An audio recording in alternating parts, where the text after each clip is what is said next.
খেয়াল করে দেখেন, আল্লাহর নামে কিছু দান করেন, আল্লাহ আপনাকে বাদশা বানাবে, কোটি কোটি টাকার মালিক বানাবে। ফকিরের দোয়ায় যদি বাদশা হওয়া যেত তাহলে আর দুনিয়াতে ফকির পাওয়া যেত না।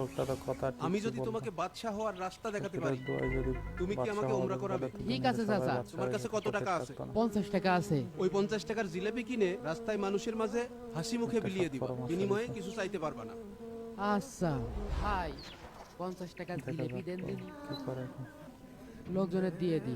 ও ভাই, এই নেন জিলেবি নেন, আপনিও নেন। চাচা, আমার 10 লাখ টাকার লটারি লেগে গিয়েছে। কিভাবে লাগলো এই লটারি? মাসখানেক আগে এক ভাই 100 টাকা দিয়ে ভুল করে এই লটারিটা কিনে ফেলিল, পরে আবার 100 টাকায় আমার কাছেই বিক্রি করে দিয়েছে। এই 10 লাখ টাকা তোমার না, এটা তোমার কাছে রাখা একটা আমানত। এই 10 লাখ টাকা দিয়েই ছেলেটা হবে কোটিপতি, আর টাকাটা ফিরিয়ে দিয়ে তুমি হবে সত্যিকারের বাচ্চা।